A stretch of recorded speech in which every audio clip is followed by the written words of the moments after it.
Hey everybody, church, it's the Super Bowl, and I don't know if anybody's going to be watching us, so I wanted to do something special. I want to introduce you to my friend, Aimee Copeland. She's one of my best friends and one of my favorite humans.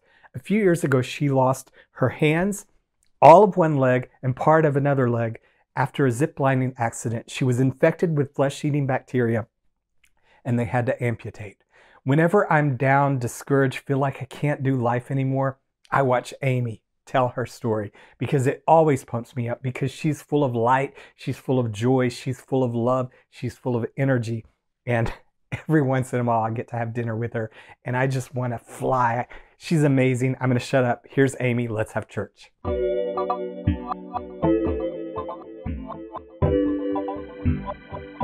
morning, Village Atlanta. How's everybody doing this morning? It's an honor and a pleasure to be back here with you today to share my story. It was 6 years ago, May of 2012. I was studying eco-psychology at the University of West Georgia and also working 3 jobs. I was a grad research assistant, I was a bartender, and I was a waitress at the local cafe, Sunnyside Cafe, where I would serve hot, fluffy biscuits and grits and coffee every morning at the crack of dawn. And it was one morning, May 1st, when I was getting off my shift there, when my life would change forever.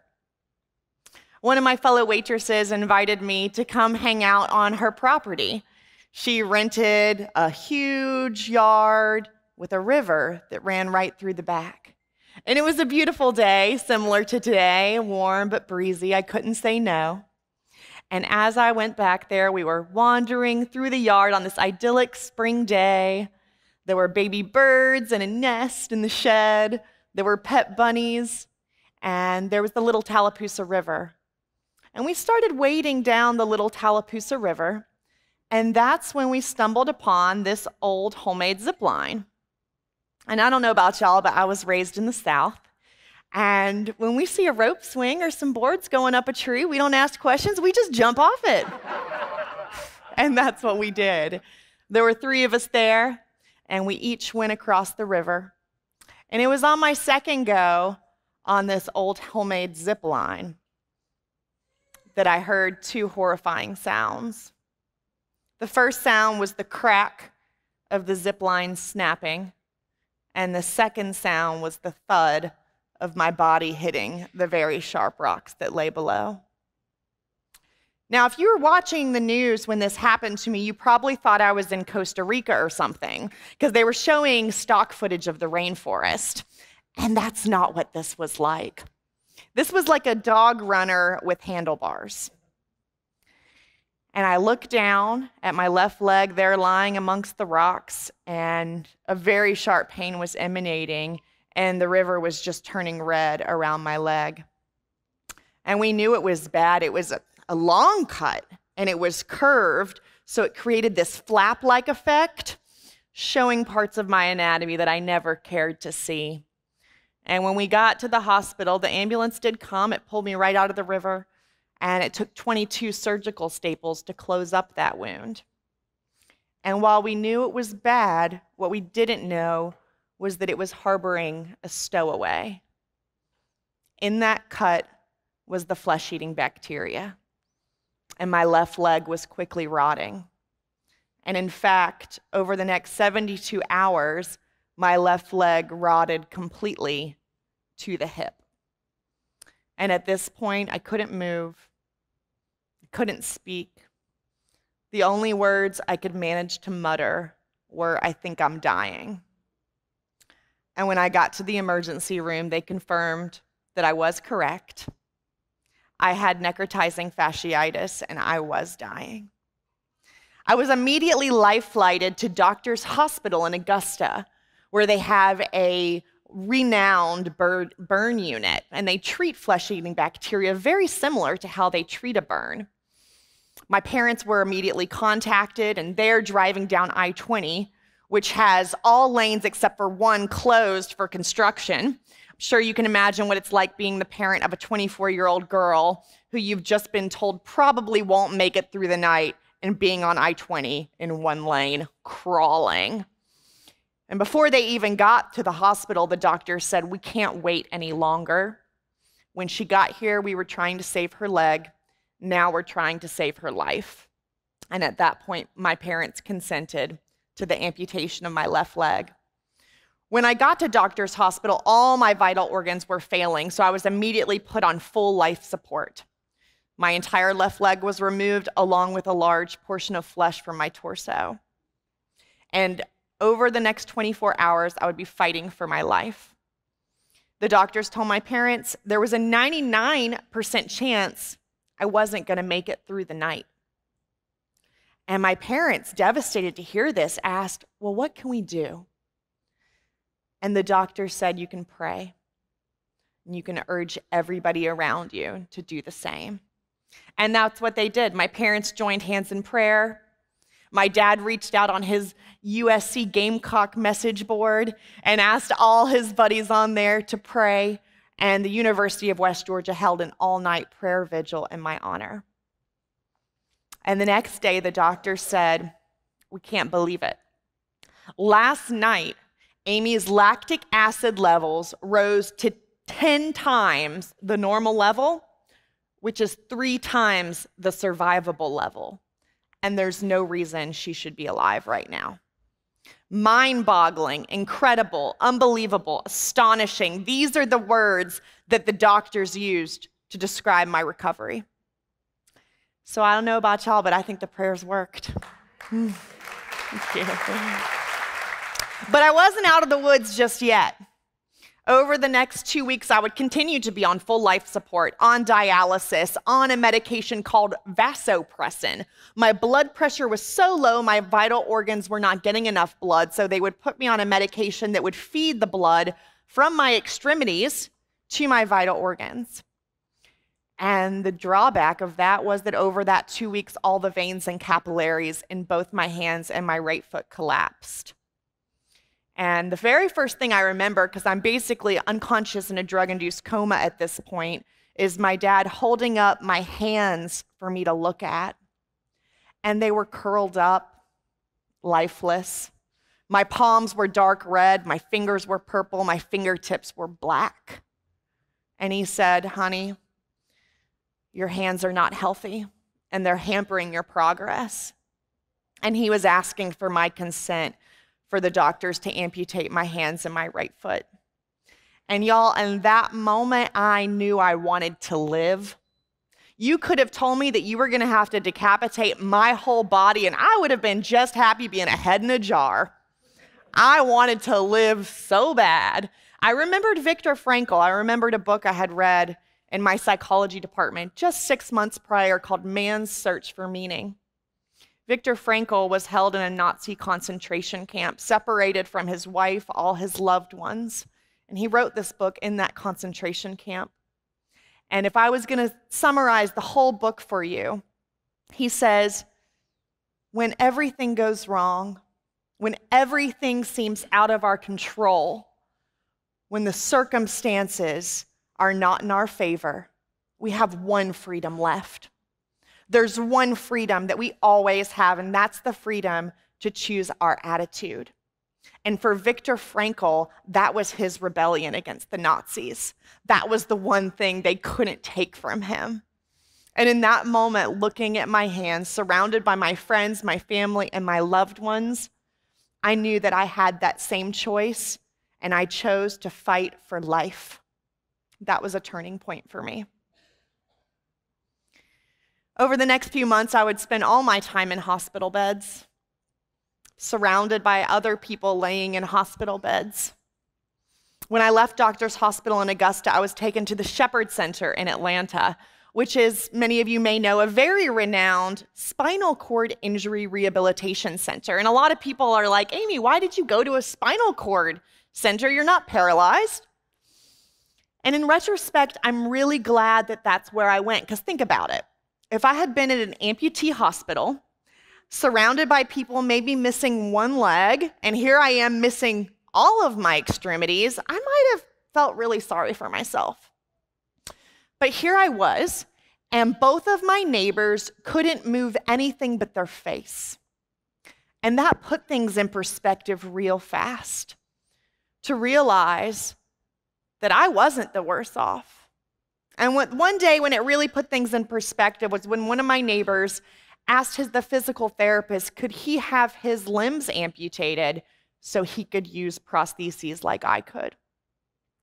And that made me realize something. Somebody else wished they were me.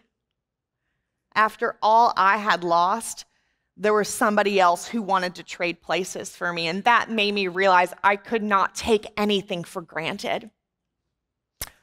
One day I was in the therapy gym there at Shepherd Center, and I was working out, and I was looking at this young lady who was working out next to me, and she was using the hand bike.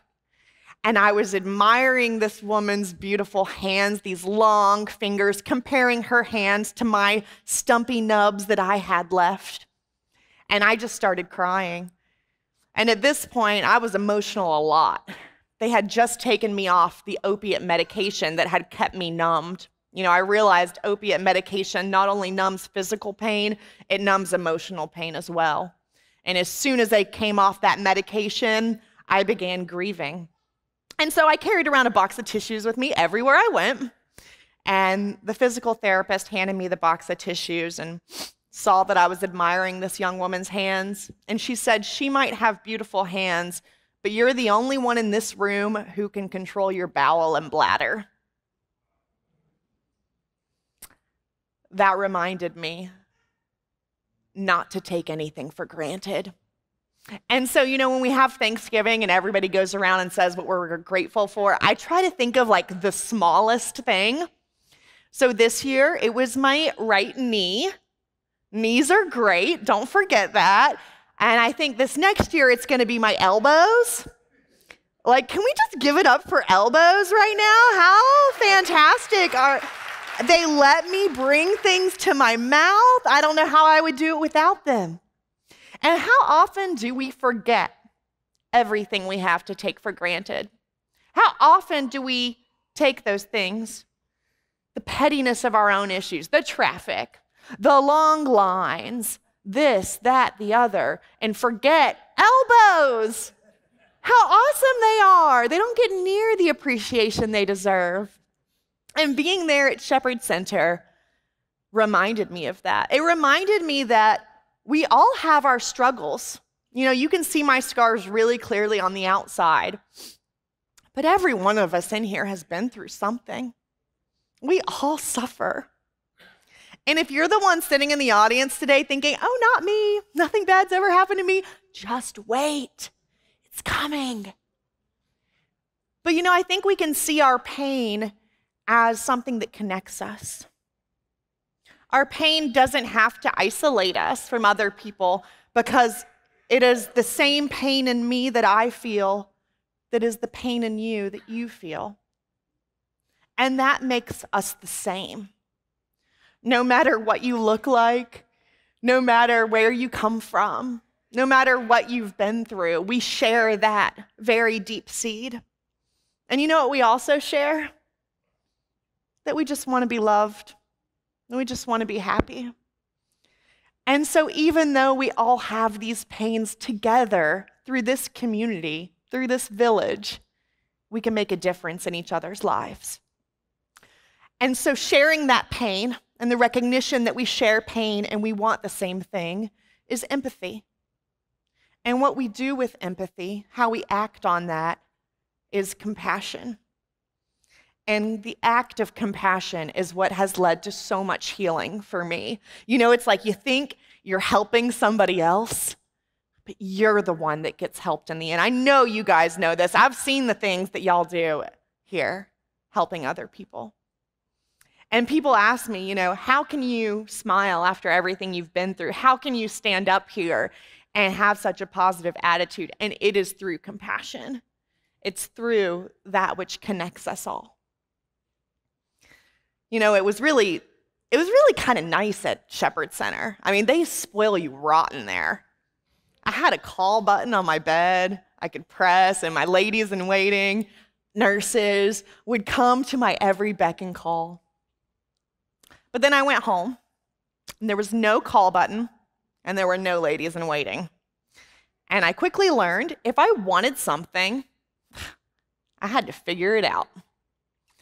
And it didn't take me long to realize that if I really, really, really wanted it, I would figure it out.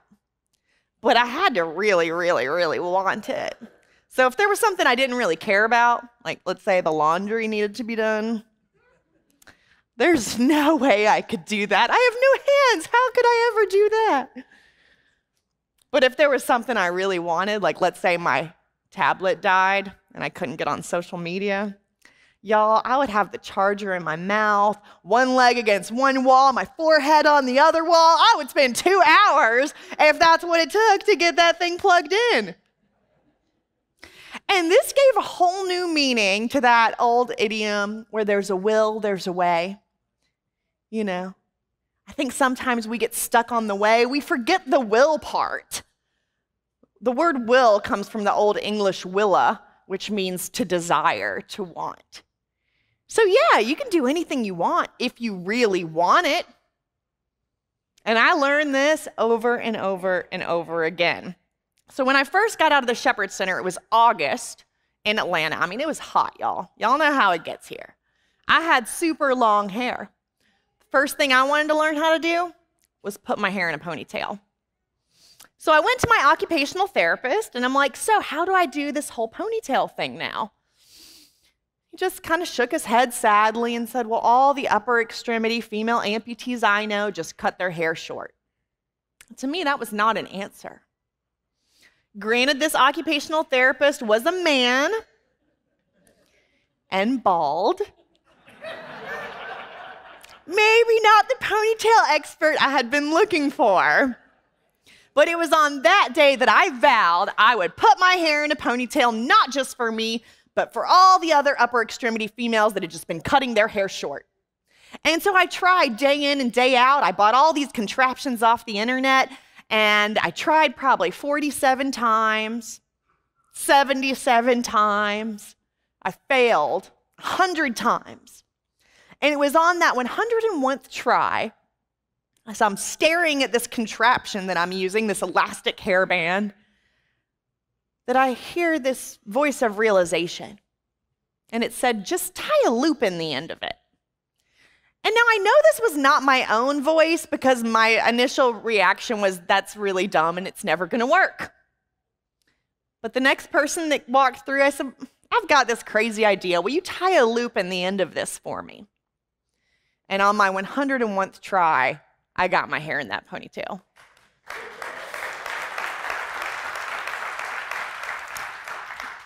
But if I had given up on try 47, I never would have gotten it. And I think this is true for all of us sitting here today. No matter what your goal is, how bad do you want it?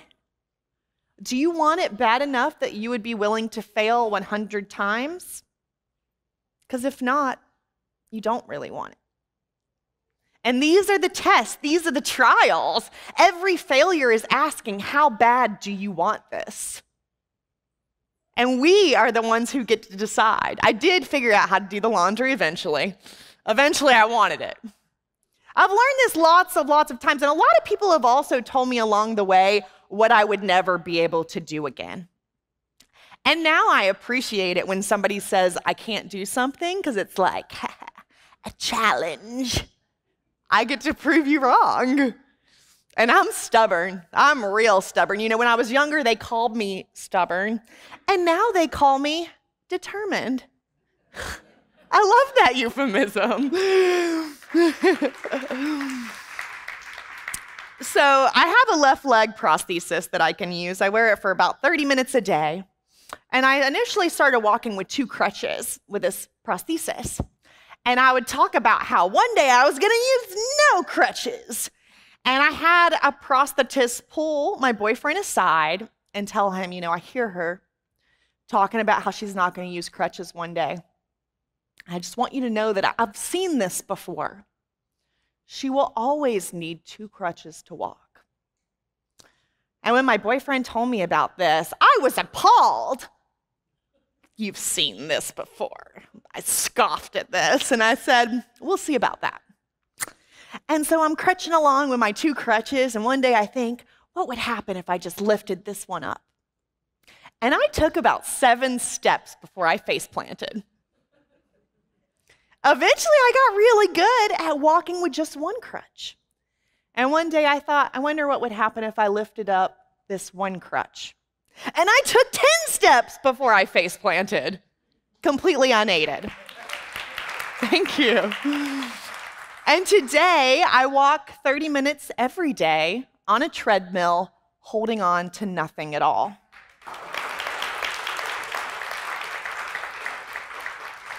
So I took a Snapchat, and I sent it over to that prosthetist with a caption that said, "You may have seen this before, but you've never seen me before." And you might find that people try to pigeonhole you too. In one way or another, they put limitations on you. They put expectations on you. And we internalize these. And then we have internal limitations and internal expectations. And I'm here today to tell you that you don't have to let those control you. Instead, you can use them as a challenge. And I've had lots of other challenges. So I'm a whitewater kayaker, and I whitewater kayak class 3 and 4 rapids. I've tried a lot of different contraptions in my kayaking, but I have a friend who makes hand paddles. Have y'all heard of these? It's all the rage in kayaking these days. They are paddles that attach directly to your hands through a series of strapping similar to Chaco sandals. And he calls these the high five. And I asked him, do you think you could make me some no fives? And he said, yeah, I think we can do that. And so today I whitewater kayak with my no fives. I also have a tricycle.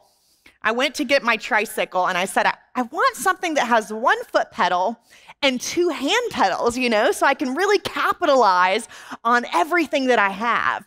And the guy just looked at me and was like, that doesn't exist. And I'm like, well, can it? And now it does. And so you might see me on the belt line, bebopping around on my tricycle. So it was an R&D project. And so now if somebody goes to an accessible bike shop and says, I want something with 2 hand pedals and 1 foot pedal, they're said, oh, here, let me show you. So we get to create. Isn't that the beautiful thing about these minds that God has given us? These ingenious minds that we get to think outside of the box. We get to create. I mean, look at all that's been created here. This didn't just happen on accident, y'all. Lots of hard work, lots of effort, lots of ingenuity went into making this happen. Where there's a will, there's a way, and anything is possible.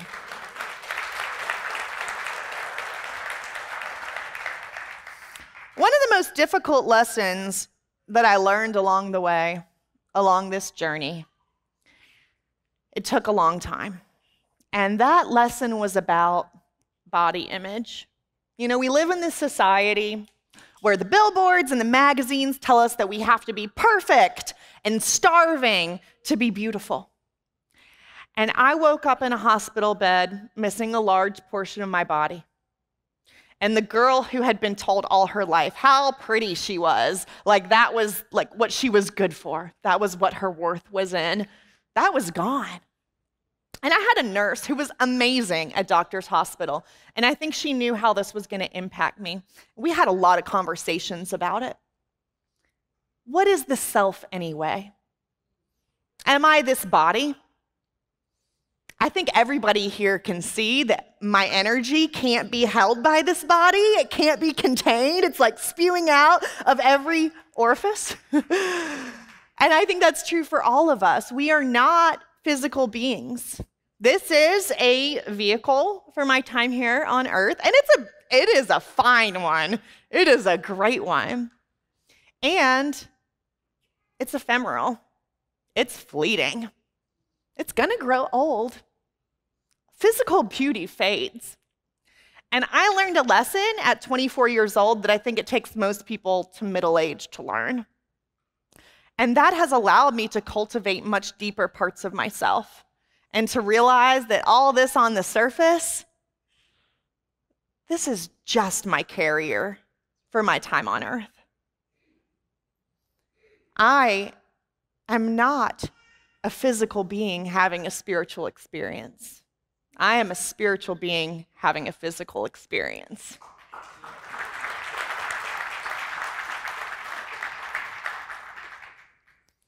And when I left Doctor's Hospital, my nurse gave me this handmade rag doll.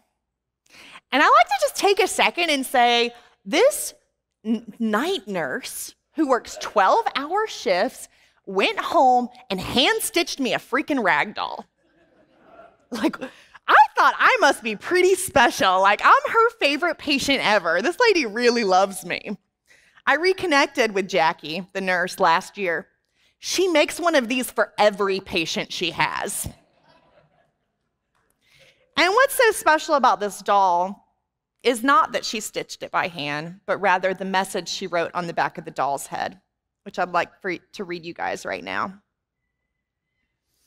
It says, Aimee, please remember, no body is perfect. This doll is handmade with imperfections because we're all made different. It's what we do with what we have that counts. Love, Jackie. I love that message. I think every little girl, every little boy, every big girl and boy needs a doll like this to remind them it's not about what you have. It's what you do with what you have that counts. It's what Viktor Frankl was trying to say. Life isn't about our circumstances. It's about the attitude we take toward our circumstances. We can't control what happens to us. All we can control is how we respond to what happens to us. And a lot of people say, Aimee, that's really great and all. I'm so glad you have the wisdom to respond to your circumstances. But my life is crap right now. My life is not going well. What about me? What do I do about that? I've thought about that a lot. And when everything's going wrong, that's where faith comes in. That's where we have to believe beyond the shadow of the doubt that there's a bigger plan, that there's a greater purpose, that our lives are not meaningless, that we all suffer, but our suffering doesn't have to be in vain. My dad always says during our trials and tribulations, we can have faith or we can have fear. We can curl up in a ball and give up, or we can fight with dignity to the very end. And I cannot sit up here in front of you guys today and pretend that I was always perfect, to pretend that I've never had a why me moment, because I have. I've had plenty of dark nights in the soul. This is not a realization you just come to. This is a realization that you grapple with through every obstacle. These are the tests poking us and prodding us, asking, do you really believe, or was it just easy when things were going your way? How would we know we had faith if it was never tested? How could we develop it? And I've had so many opportunities to develop it. Thank you, Lord. I always prayed for wisdom, just didn't realize, be careful what you pray for. You might get it. So one opportunity I had to realize this was shortly, about a year after my injury. I finished my master's degree in psychology, and I went on to get a second master's degree in social work down at Valdosta State University. And I would drive from Atlanta to Valdosta once a month, classes all day Friday, classes all day Saturday. And I would stay in a hotel room by myself at the La Quinta Inn. And the very first time I went there, I thought, I was really ambitious. I'm going to take a shower. To many of you, that doesn't sound ambitious. For me at that time, it was. And the people at the La Quinta Inn brought me out a little shower bench. And y'all, this looked like a pediatric shower bench, okay? I'm looking at my rear end, looking at the shower bench, like, I don't know how this is gonna work, but let's try it. Sure enough, I managed to get over on the shower bench, reach for the shampoo, and boom, I slip right off it.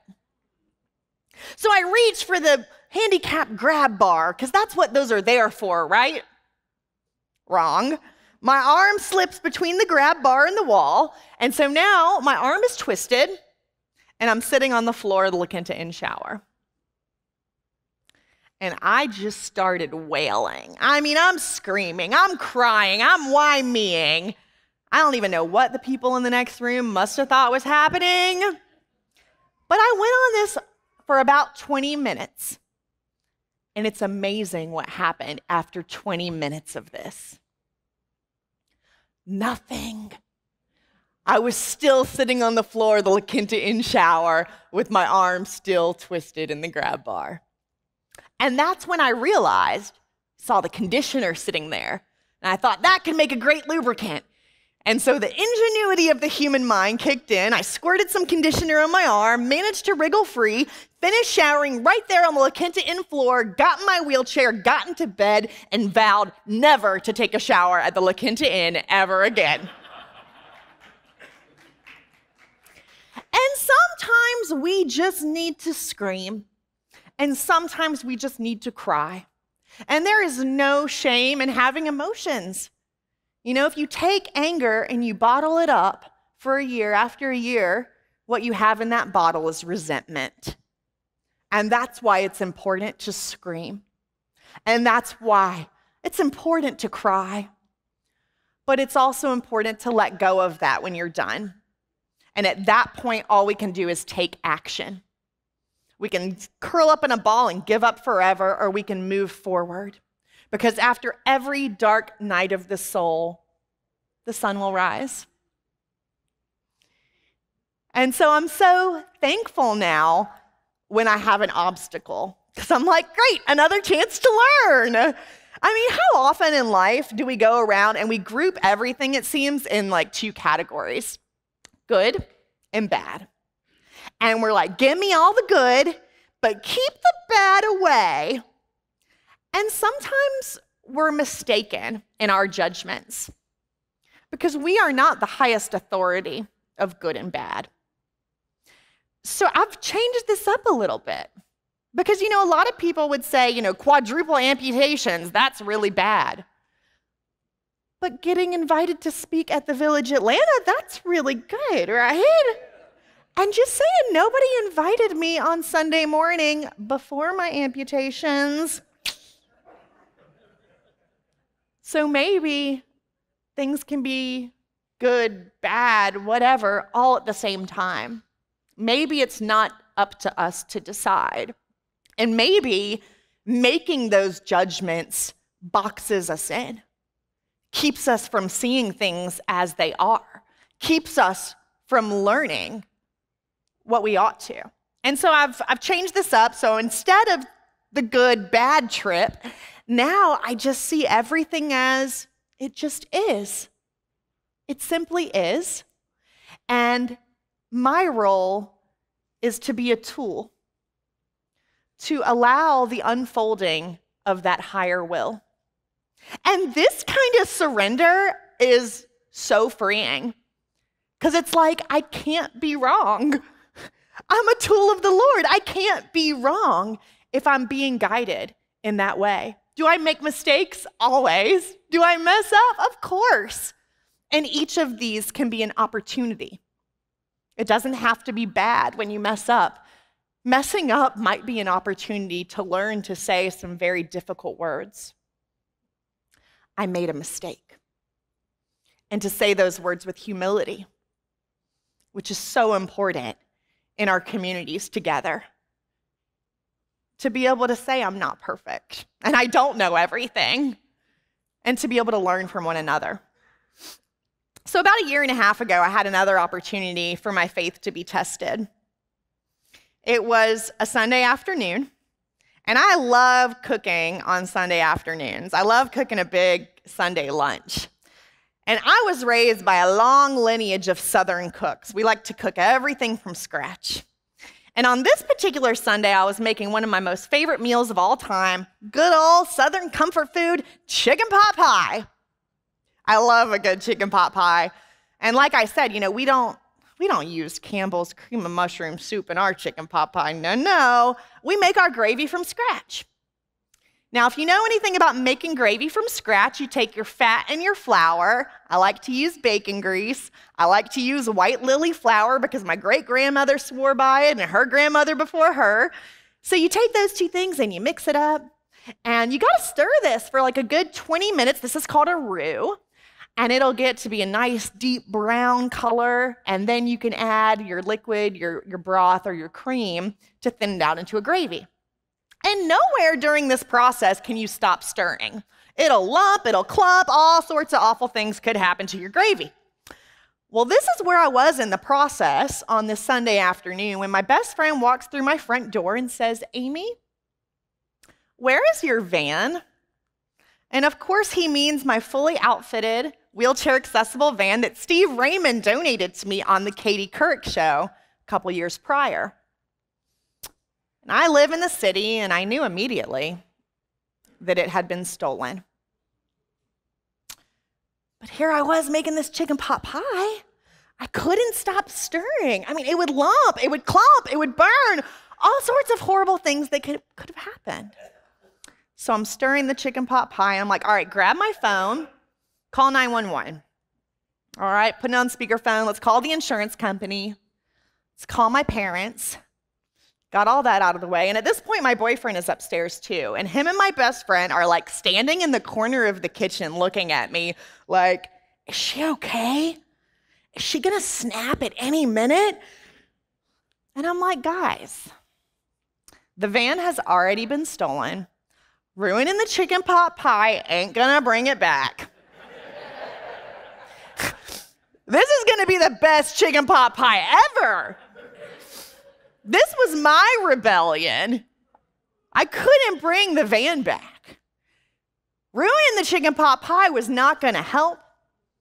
The biggest rebellion I could do was making the best gosh darn chicken pot pie I'd ever made.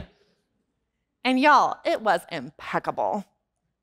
It probably was the best. And the Atlanta Police Department had a very nutritious meal that evening. And I'm not saying it was the chicken pot pie, but my vehicle was recovered within 24 hours. You tell me.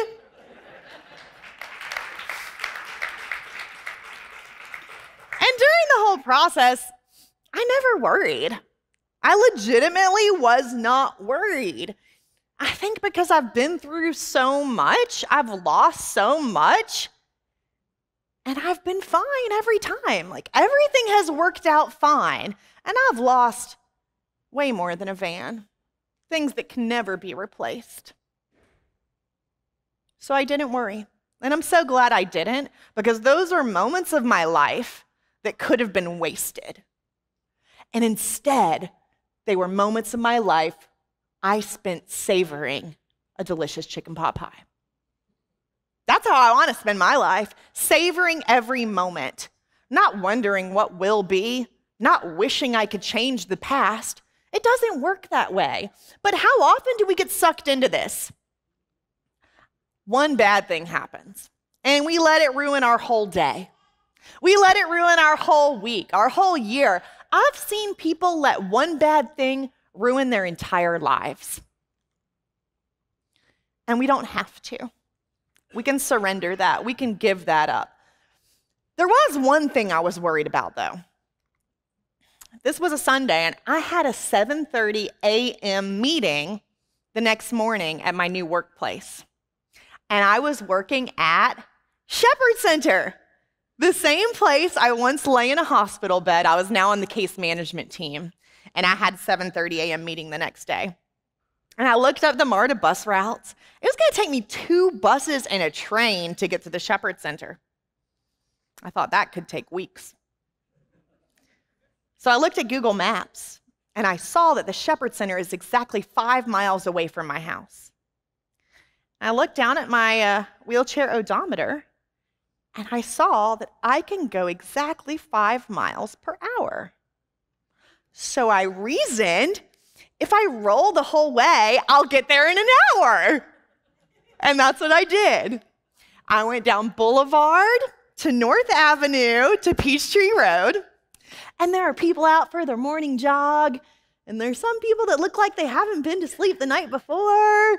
Hello, neighbors! And I was 15 minutes early to my meeting at Shepherd Center that morning. And this is my challenge to you guys. Can we see life as it is what it is? Can we stop trying to think that we know what's good and bad and categorize everything? You know, this reminds me of this great story. It's the story of the farmer. It's about this old farmer. He lives in this secluded area with his son, and they run this farm. It's their whole livelihood. It's what supports them. And one day, their horse gets loose. And the old farmer, he has some very nosy neighbors. And the neighbors come over and they're like, "What great misfortune. We're so sorry we heard about the horse. Is there anything we can do?" And the farmer just shakes his head and says, "We'll see." Well, the very next day, the horse comes back and it brings with it 3 wild horses. And of course, the neighbors are back again celebrating like, "How wonderful. You always have just the best luck. How do you do it?" The farmer just stands stoically and says, "We'll see." The following day, the farmer's son goes out to tame the wild horses. He's thrown off and he breaks his leg. And of course, the neighbors are bringing over casseroles. There's probably a chicken pot pie in there. And they're like, "We're so sorry for your misfortune." And the farmer just says, "We'll see." The next day, the king's army comes through the very secluded farm, gathering up all the able-bodied young men to go fight in the king's war. Because the son has broken his leg, he gets to stay and run the farm and take care of his father. And the neighbors say, "Wow, what great luck. You really dodged a bullet on that one, huh?" And the farmer just says, "We'll see." And that's how I want to live my life, as that farmer. And the way that I can do that is through surrender, through trust, through having faith. And no matter what happens, we'll see how it unfolds. We'll see how it's all meant to pan out. And always, I can find a purpose in that. You know, we can look at what happens and we can think, life is so meaningless. Or we can stand on our heads and say, let's find the meaning in it. Let's create the meaning in it. Let's find our own purpose. And that's what this has allowed me to do. You know, I've always been in the helping profession, studied psychology long before my injury, but I never knew who I wanted to help. Troubled teens, alcoholics, and God just lit up a neon sign that says, "People with disabilities." Like, it took that much for me to hear him, but I've found that purpose. And, you know, I've had to reframe beauty. And so I've recreated a definition for beauty. And to me, beauty is if you leave a situation or a person better than it was when you found them. And that's my purpose. And that's my calling. And so I have finished my master's in social work. I now am a psychotherapist in Inman Park in Atlanta. And I've also, thank you. I've also launched the Aimee Copeland Foundation. And our mission is to help people of all abilities to find their purpose, to find their fulfillment, to break past the blocks, the places we get stuck, to see things as they are, and to be our best possible selves. And so we're doing this day after day. We're having a pilot program starting up in August, and I'm going to be providing free psychotherapy, both individual and group, free fitness instruction, yoga, nutrition, and outdoor recreation to people with disabilities. If you know anyone with a disability who might be interested in this program, please tell them about us. Send them to our website, aimeecopelandfoundation.org. And if you go to our website, you can also go to aimeecopeland.org, foundation.org/follow, And you can become a part of this conversation, become a part of this story by following us on social media. We are on all the things. Thank you, Neil. We're on all the things. Twitter, Instagram. Yes, give it up for Neil. Twitter, Instagram, Facebook, and now we have a YouTube channel too. If you want to see me making chicken pot pie, putting on makeup, if you just want to get inspired, I have some workout videos. If you're thinking, no, I can't work out today, come look at my videos and you'll be left with no excuses at all. And so come be a part of the conversation. We'll also be having volunteer opportunities come August if you're interested in volunteering with the foundation. And if you'd just like to talk with me, I'm going to be hanging out for a few minutes after this today, and also you can shoot me a message on any of those outlets. So y'all have been an incredible audience. Thank you for having me. Thank you, Village Atlanta. Thanks so much. Thank you.